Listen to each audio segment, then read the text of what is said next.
Hello दोस्तों। आज का टॉपिक बहुत ही इंटरेस्टिंग है और बहुत ही मज़ा आने वाला है। और स्पेशली जो कि हम लोग डिस्ट्रीब्यूशन चैनल्स के साथ सेल्स में डील करते हैं, तो ये टॉपिक आप लोगों के लिए बहुत ही बेनिफिशियल होने वाला है। मैं आज आपको बताऊंगा डिस्ट्रीब्यूशन मैनेजमेंट क्या होता है और इसका पूरा का पूरा सिस्टम क्या होता है, क्या क्या किस तरीके से step by step upon distribution management कर सकते हैं। दोस्तों, हमेशा ऐसा होता है कि हम लोग ऐसा सोचते हैं, एक परसेप्शन ऐसा होता है डिस्ट्रीब्यूशन मैनेजमेंट क्या है।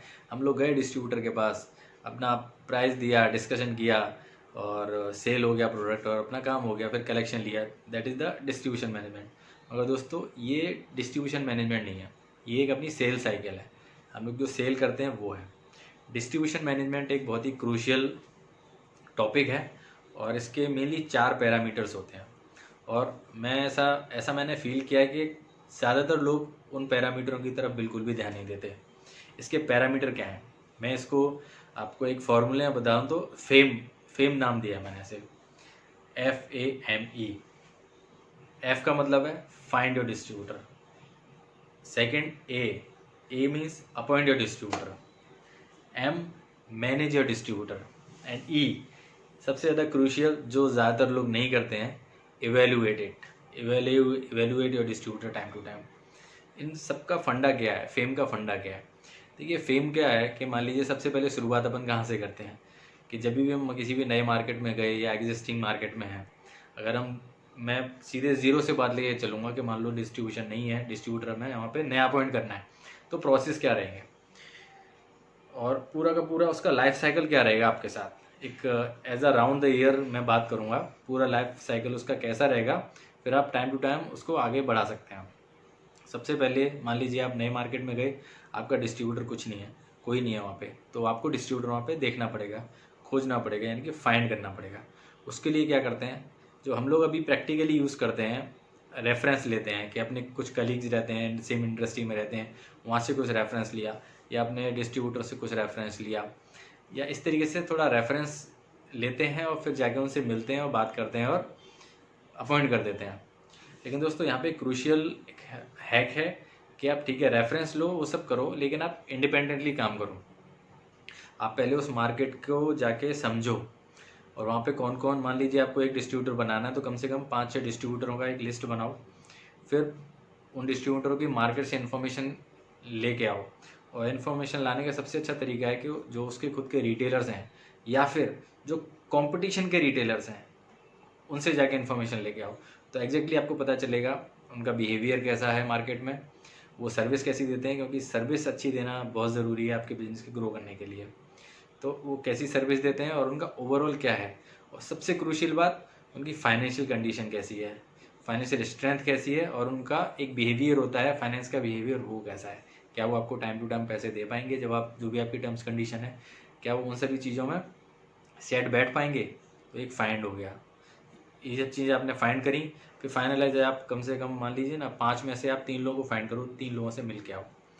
3 लोगों से मिलने के बाद उनसे सबसे डिस्कशन करो और फिर जाके कोई भी एक डिस्ट्रीब्यूटर वहाँ पे आप अपॉइंट करो जो आपको उन तीनों में कंपेरेटिवली सबसे अच्छा लगे। और यहाँ पे एक सबसे बड़ी बात क्या है, हमेशा ये फाइंड आउट करने की कोशिश करो कि वो आखिर आपकी डिस्ट्रीब्यूशन सिप लेने के लिए रेडी क्यों हुआ है। समझ रहे हैं मेरी बात?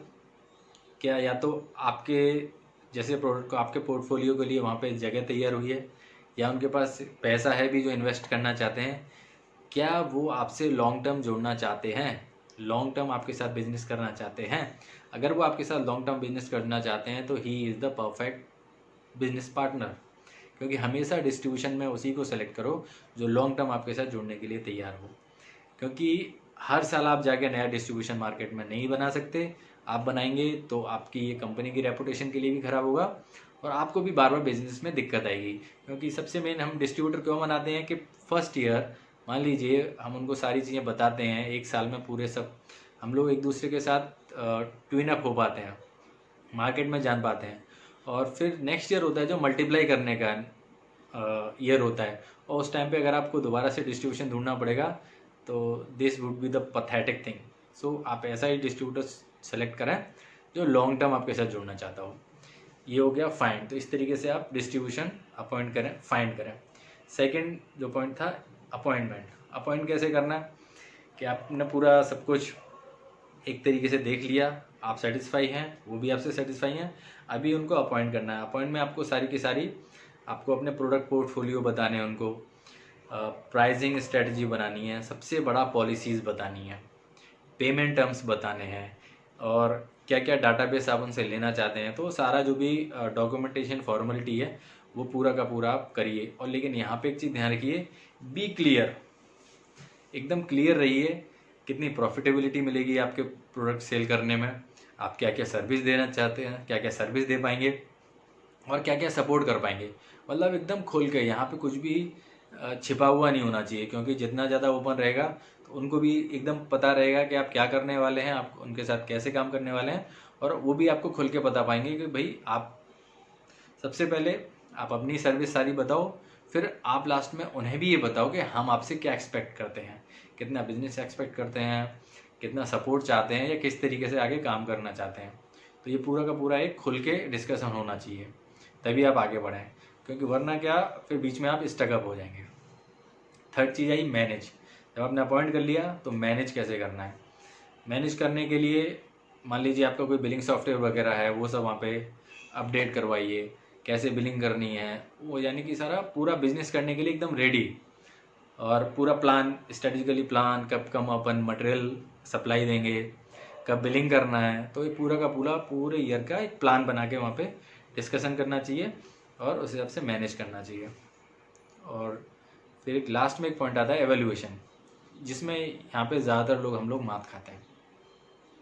एवेल्यूएशन का मतलब क्या है कि हमने डिस्ट्रीब्यूटर अपॉइंट कर दिया, अब आपको एक टाइम फिक्स करना चाहिए आपके बिज़नेस के अकॉर्डिंग, जो आपकी बिज़नेस स्टाइल को सूट करे, कि या तो क्वार्टरली या हाफ ईयरली आप लोगों को दोनों को एक साथ बैठ के एवेल्यूएशन करना चाहिए कि भाई जो आपने प्लान लिया था आपने वो पूरा कर लिया है तो वेल एंड गुड, और पूरा कर लिया है तो उसमें क्या क्या अच्छी बातें रहीं, और बाय दैट जर्नी क्या कुछ ड्रॉबैक रहे, क्या परेशानी आई, और आपको वो एवेल्यूएट करनी चाहिए, और लास्ट में उन चीज़ों का सॉल्यूशन निकालना चाहिए जितना जल्दी हो सके, तुरंत, मैं बोलता हूँ तुरंत निकालना चाहिए। एज अपन जैसे एग्रीकल्चर प्रोफेशनल हैं, सीड या केमिकल्स इसमें है, तो हम जानते हैं कि हमारा पूरा का पूरा सिस्टम सीजन टू सीजन चलता है।